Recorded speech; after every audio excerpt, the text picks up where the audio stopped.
Oke, Assalamualaikum warahmatullahi wabarakatuh. Kami dari kelompok 2 izin mempresentasikan PowerPoint kelompok kami mengenai metode-metode perencanaan pendidikan. Next slide. Nah, ini anggota kelompok kami ada Arya, Izul, Gozi, Nimatu Sofia, Fani, dan Risma. Oke, next slide. Ada beberapa metode analisis perencanaan pendidikan yang perlu dipahami oleh setiap penyusun perencanaan pendidikan. Nah, ini yang pertama ada metode mean wise end analysis, yang kedua ada input output analysis, yang ketiga ada metode econometric analysis, yang keempat ada cause effect diagram, yang kelima ada metode Delphi, yang keenam ada metode heuristik, yang ketujuh ada metode analisis siklus kehidupan, dan yang kedelapan ada metode value add analysis. Next slide. Nah, ini yang pertama ada metode mean wise end analysis. Metode ini digunakan untuk meneliti sumber-sumber dan alternatif untuk mencapai tujuan pendidikan. Tiga hal yang perlu dianalisis dalam metode ini yaitu yang pertama, means, yang berkaitan dengan sumber-sumber yang diperlukan. Yang kedua, wise, yang berhubungan dengan cara dan alternatif tindakan yang dirumuskan dan akan dipilih. Dan yang ketiga ada ends, yang berhubungan dengan tujuan yang hendak dicapai. Ketiga aspek tersebut ditelaah dan dikaji secara timbal balik. Next slide. Hal-hal yang perlu dilakukan sebagai penyusun perencanaan pendidikan yang menggunakan metode mean wise end analysis. 1. Melakukan analisis tentang sumber daya yang ada, baik sumber daya internal atau eksternal yang dimiliki. 2. Melakukan analisis tentang beberapa metode atau cara atau strategi yang dapat dilakukan dalam proses pelaksanaan program yang telah dirancang agar efektif dalam pencapaian tujuan.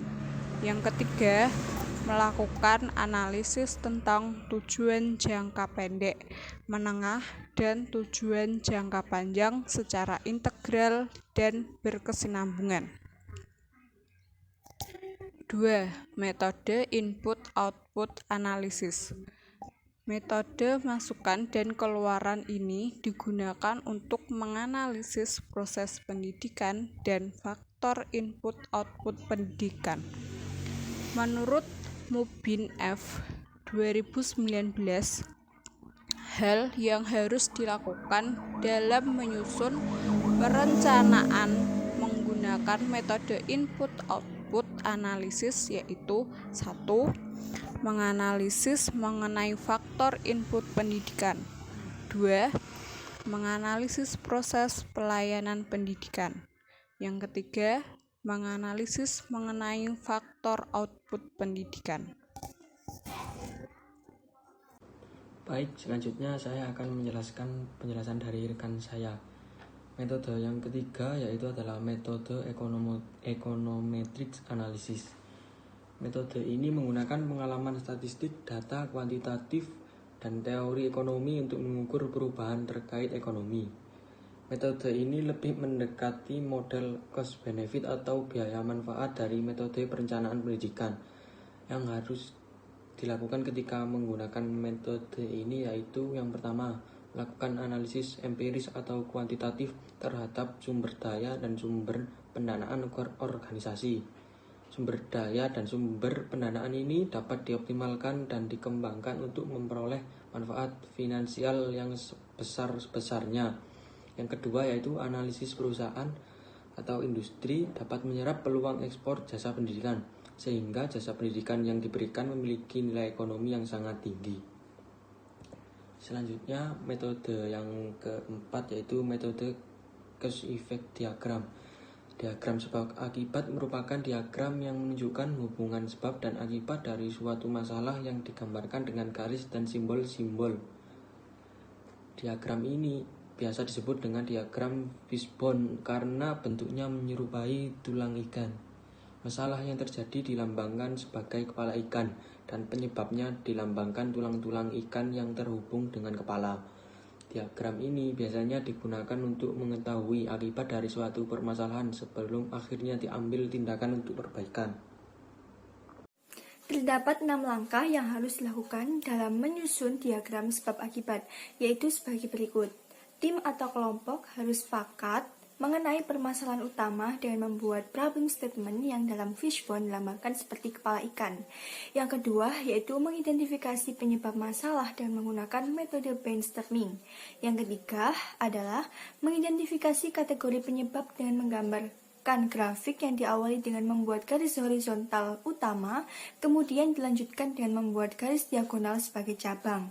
Setiap cabang digambarkan seperti duri ikan yang mewakili sebab utama dari masalah. Yang keempat yaitu menentukan sebab potensial.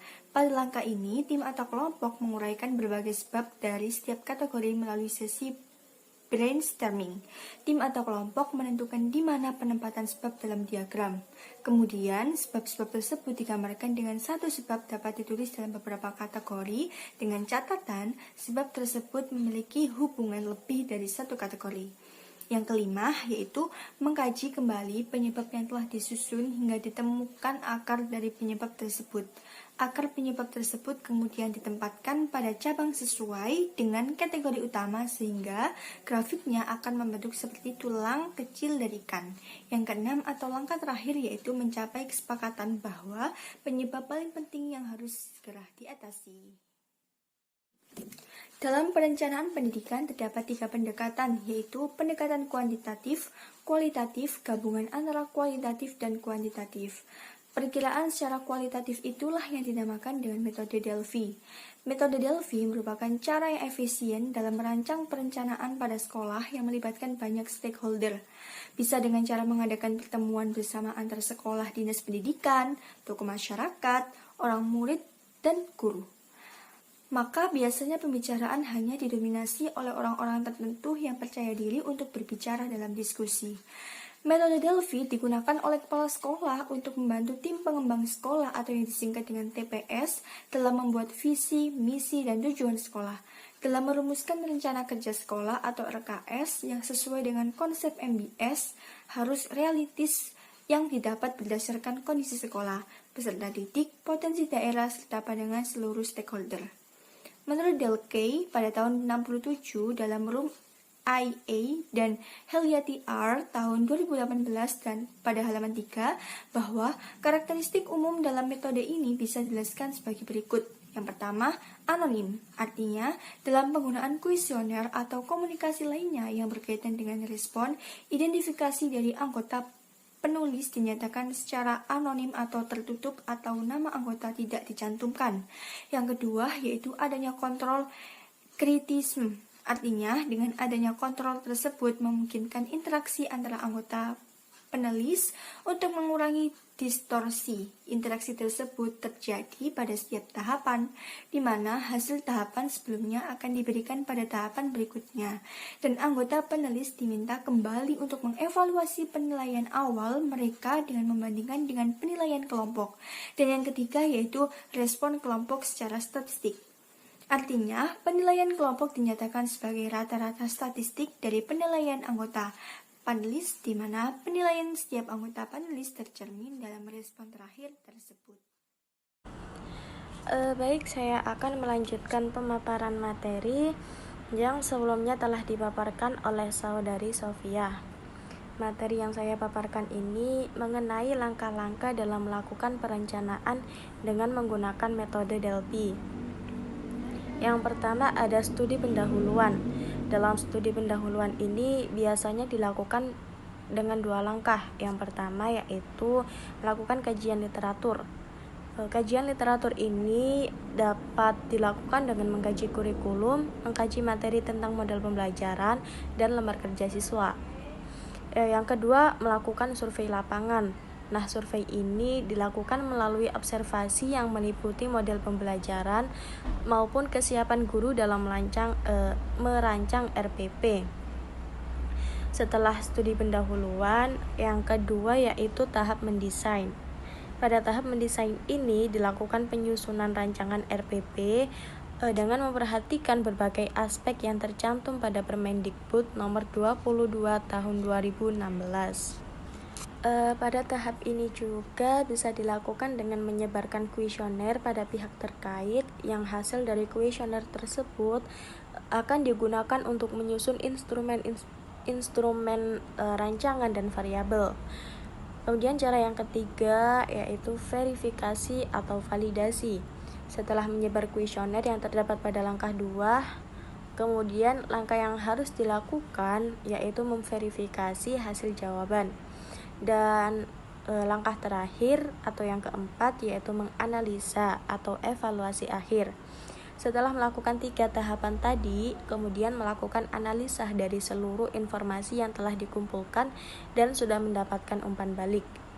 Selanjutnya saya akan memaparkan materi mengenai metode heuristik, di mana metode heuristik ini merupakan metode yang dirancang untuk mengeksplorasi isu-isu dan untuk mengakomodasi pandangan-pandangan yang bertentangan atau ketidakpastian.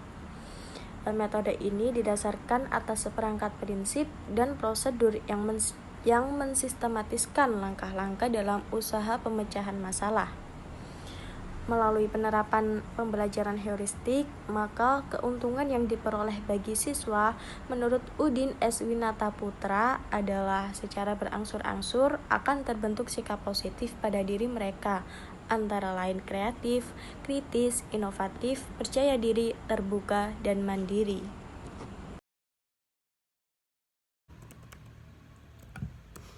Selanjutnya yaitu metode analisis siklus kehidupan. Metode analisis siklus kehidupan ini paling banyak digunakan untuk memperhatikan mengenai output layanan pendidikan dan kegiatan layanan pendidikan. Hal yang perlu diperhatikan dalam menyusun perencanaan menggunakan metode analisis siklus kehidupan atau life cycle analis menurut Mubin F. tahun 2019 yaitu yang pertama, membuat rancangan dalam perencanaan pendidikan. Yang kedua, melakukan pendalaman dalam program perencanaan pendidikan. Yang ketiga, mengembangkan layanan pendidikan. Yang keempat, melakukan pengecekan dan evaluasi dalam program perencanaan. Yang kelima, melakukan pengoperasian. Dan yang terakhir yaitu mengimplementasikan program perencanaan. Selanjutnya yaitu metode value added analysis. Metode ini digunakan untuk mengukur keberhasilan peningkatan produksi atau jasa. Ini memberi kita gambaran singkat tentang kontribusi beberapa aspek kepada orang lain. Pada dasarnya semua kegiatan perencanaan melalui 4 tahap dasar sebagai berikut, yaitu yang pertama, tahap pertama adalah menentukan tujuan atau sekumpulan tujuan. Yang tahap kedua yaitu menentukan status saat ini. Tahap ketiga, mengidentifikasi semua kenyamanan hambatan. Yang keempat yaitu adalah mengembangkan rencana atau rangkaian kegiatan untuk mencapai tujuan. Oke, slide selanjutnya mengenai metode perencanaan pendidikan yang digunakan oleh SMK Negeri Kasiman. Next slide. Nah, ini metode yang digunakan dalam perencanaan pendidikan di SMK Negeri Kasiman yaitu metode input-output. SMK Negeri Kasiman merupakan sekolah SMK yang berlokasi di pinggiran, tepatnya di perbatasan Jawa Timur dan Jawa Tengah. Maka akan sulit mencari input sumber daya manusia atau calon siswa yang berkualitas. Meskipun dari segi SDM-nya kurang, SMK Negeri Kasiman berusaha mencari dan menunjang adanya input lebih bagus. Salah satunya dengan cara pemenuhan sarana dan prasarana, ruang kelas yang memadai, ruang dan peralatan praktek yang lengkap sesuai dengan jurusan yang ada, lingkungan sekolah yang nyaman didukung pula dengan proses yang bagus dan Bapak Ibu guru yang berkompeten di bidangnya. Diharapkan pula bisa menghasilkan output yang berkualitas dan dapat diterima masyarakat. Saat ini SMK Negeri Kasiman sudah bekerja sama dengan banyak IDUKA yang siap menampung lulusan SMK Negeri Kasiman untuk bekerja. Tujuan sekolah SMK Negeri Kasiman yaitu ingin memberikan lulusan yang terbaik bagi masyarakat dan juga bisa mencetak lulusan yang berkualitas baik di dunia kerja maupun yang akan meneruskan pendidikannya di perguruan tinggi. Dengan adanya harapan itulah, sekolah SMK Negeri Kasiman menggunakan metode input-output sebagai bentuk perencanaan pendidikan yang ada di sekolahnya. Yang selanjutnya yaitu strategi yang digunakan. Yang pertama yaitu mencari siswa yang berkualitas atau bermutu dengan cara menyeleksi calon siswa yang mendaftar menggunakan nilai raport dan juga tes yang dilakukan oleh sekolah. Yang kedua yaitu memberikan model pembelajaran yang sesuai dengan karakteristik siswa. Yang ketiga, melengkapi segala instrumen yang dibutuhkan oleh sekolah, baik itu sarana prasarana, guru yang kompeten, dan juga aspek penilaian siswa dan juga guru. Langkah-langkah untuk mewujudkan strategi. 1. Melakukan seleksi atau tes pada semua calon siswa yang mendaftar pada saat penerimaan peserta didik baru.